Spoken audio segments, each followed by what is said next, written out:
Welcome back to Tim Hotel TV. We're at our next matchup here at 12:30.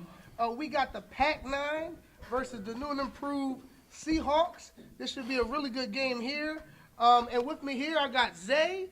Can't seem to not find his way in the end zone now, scoring all these touchdowns. I got Nazir here, who's helped change the offense around. I think you guys might be averaging 35 points a game since you've been playing quarterback. We got Burt back, and we got Shaheed, who just is dominating now at the center position here at the tight end spot. He dominated the middle there, and we got Chris O'Head-Lar back with us this week.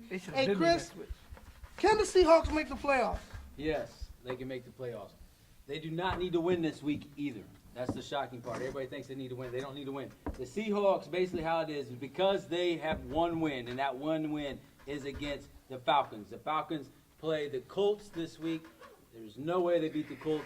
Therefore, week 8, right? It'll be the probably the Falcons and maybe the Chargers or the Eagles or something like that. Possibly it'll also be the Seahawks and the Lions. If they beat the Lions and the Falcons lose week 8, they would actually have the same record. Tiebreaker would then go to the Seahawks. Seahawks would actually get into the playoffs without you just winning the last game. Gotcha. Wow. And just to imagine, if that touchdown doesn't get overturned week 1, yep.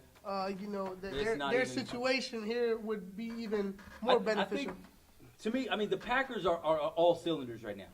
They brought in Christian. The team was a different team. They were able to actually play the defense the way they wanted to play it, and I think that's what made them good this year. In terms of just that's what shifted it. The Seahawks, I think what's most surprising about me is the defense. They're like 9th on defense. They're last in defense. And I have no idea why they're so poor on defense this year. They have great defensive coaches. I think that's the thing they need to really... They have, what you talking about, Seahawks? Yeah. Great defensive coaches. You talking about Devon? And Jesse, historically, have had good defenses. But this year, for some reason, it's flopped. I don't know what's going on, but that's what they need to fix. The offense will be there because if the poor defense leads to a poor offense, they need to fix the defense. They need to be more aggressive or something. I haven't watched that tape that closely, but I'm shocked that they're this poor on defense, and I think that's a deciding factor. If they can figure it out this week and next week, things will be different. They'll sneak in, and they could be a problem in the playoffs. I agree. Now, gotcha. Let's talk to Nasir real quick. We talked about you having 8 touchdowns or so. That's just throwing. Not talking about your athletic ability to run and score.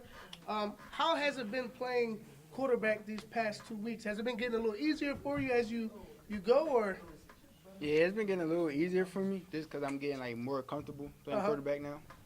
Got you. And now, have you played quarterback before? I played freshman year. That was it. Freshman for what school? Boys Land. Boys Land. So you might be, I don't know, it might be the tallest quarterback we've ever had in Team Hotel history. How tall are you? 6'3". 6'3". Cardinals. 6'4". So he Cardinals might be quarterback. Who? The Hawaiian Bowl. He was like 6'1" or something like that. Yeah. So he might be the tallest quarterback. Maybe Andrew's up there too, but he's maybe like 6'1" too. So I've been impressed by what you've been able to do. It seems like you're definitely getting more flow of the offense coming in, and you're definitely one of the most emotional players in the league going forward. Shaheed, make sure you guys can see Shaheed. Shaheed, I know sometimes it's hard to kind of reposition yourself, and I know you wanted that quarterback spot, and for the most part, you've done it pretty well, but you've been able to reposition yourself on the team, and it's been one of Nazir's favorite target going across the middle.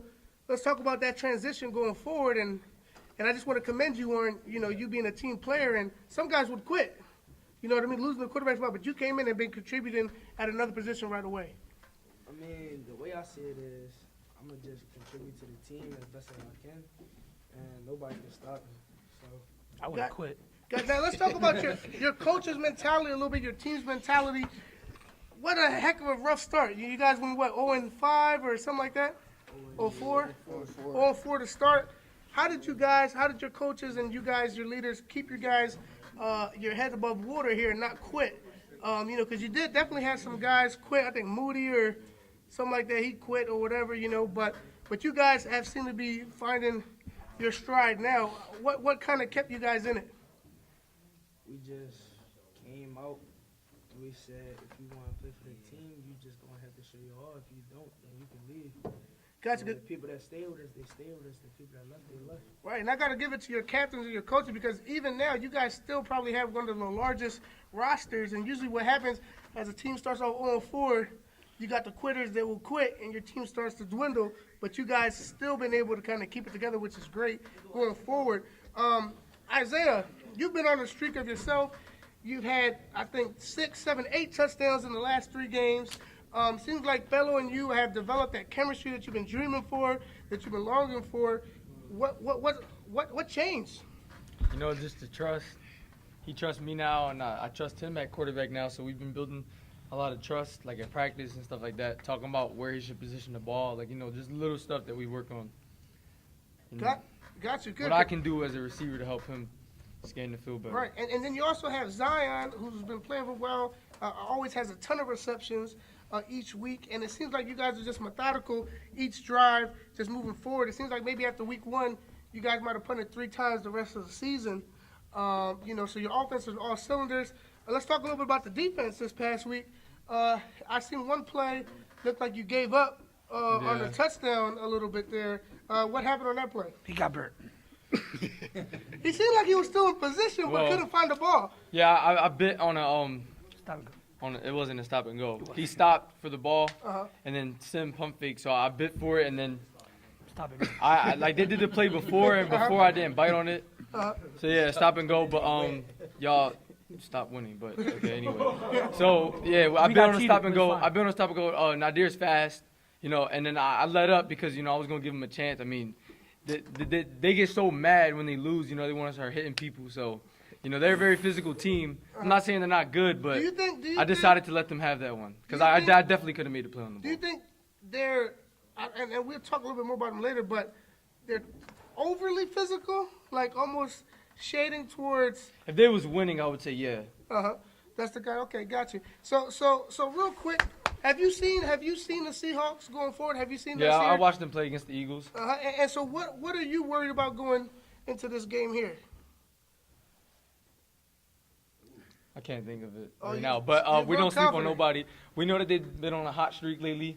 They haven't been letting teams, cook them at all these last couple of games. So You're all not we even got to gonna be do there. is just, We're not even gonna be there. All season. I'm gonna be there. We're not gonna be there. We'll I'm see, gonna we'll be there. I see. probably won't play though. But yeah, so we just gotta keep our foot on the pedal and continue to keep playing the game we know how to play. Got you. Now, Berto, since you're a coach, let's talk about coaching matchup here. You have Ortiz and Devon and Ant against Ebola? Dave. It's only Dave over there. Who do you give the edge to That's all we need, really. going into this game? Now, to me, I've been hearing the Seahawks are taking this matchup very serious. I know Ortiz, kind of has a rivalry with the Pack-9 since he used to be a player. It all and maybe goes down. feel that- It all goes down about him. If he plays, but the then- talk about coaching. Well, the coaching wise, So between Dave and Ortiz and Devon, who are you giving the edge to coaching wise? Pick the smart answer here. The smartest answer. I don't know. Well, it says it all, 5-1. So Okay. you gotta go with Dave. You're going with on that Dave. one, Chris, yeah. you've been a coach in this league. Who do you think is more hungry for this win? Oh, I think that the gonna give it to Seahawks are more hungry Uh-huh. for it. I mean, just even hearing from today, like even breaking down the scenario, they're like, we don't care about the scenario, we want to win this game. Right. So I think that shows something within the coaching staff to get the guys ready and prepped and going. And I think Packers, they just got to be careful not to sleep because this could Right. be one of those sleeping That games. could They be fall right. asleep. Oh, we got these guys. They suck. And then, well, you know what? They lose. And that's definitely how it happens. Now, guys, real quick, I want to give you guys some more talk real quick. Nasir, Shaheed, who are some guys that don't get enough pub on this show that you want to shout out and say the league needs to watch out for these guys coming into this game? Wayne, first and foremost, he had that nice pick 6 on his back. Another person I'll say is Tracy. Recognize Tracy. Sleeping on Tracy. Got you. Nasir, who do they need to watch out for offensively? Who do you think is a guy that people don't give enough love to? Carlos. Carlos? Yeah, because Carlos, he might be slow, but he still get open, and he's very slept on. Yeah, Also, I Saeed. seen you either had an extra point or touchdown with him in the end zone. He seemed real smart, found the gap. You hit him, and he got the hands to catch it. That's a good point. Now, is you, Zay, who are the guys on your team do you feel don't get enough love that you think are having good seasons? Marcus, Marcus? the best corner in the league. Clearly the Straps. best corner in the league. Uh-huh. He hustles every play. I'd say like without him, I'd say we'd be slacking. Like we'd be dragging our feet on the field. He hustles every play. Like we got Eddie. We call him Apocalypto because he plays like Apocalypto. You know, he's very slept on. He plays slot for us, and he's also our other corner. He's young though. He's like 14, 15, but like Up he's and a coming really, stars for sure. Yeah, definitely up and coming star. Got you. All right, guys, let's talk about the score a little bit here. Oh, there goes the game ball. Chris, who do you got in this game? Seahawks, Pack-9. Yeah, I think Pack-9 win this one 29-20, but I think Seahawks still will find a way into the playoffs. Got you. Here you go, Shaheed. Let's go with you. What's your score in this game? I got 30, 20. 30 to 20? 30, they might put you at quarterback at the end, huh? Seahawks. Who you got, Bert? Like I said, it depends about if Zay play or not, because they're Well, not give me a that good score without with Zay. Zay and without So, Zay. with Zay, it will be 35-31 Pack-9. But without Zay, it will be 35-31 Seahawks. Do you think if Zay plays, the Seahawks can end this touchdown streak? Probably, yeah. Oh, you think they I can? think so. All right, that's it. What you got? What's your score? 30-28. 30-28. And what you got, Zay?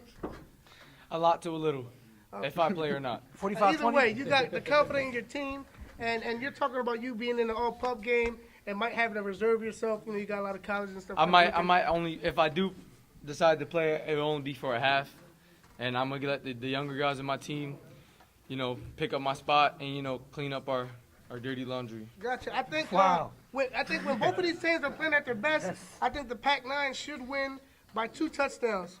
But at this point in the season, Pack-9 coming up a tough win against the Texans.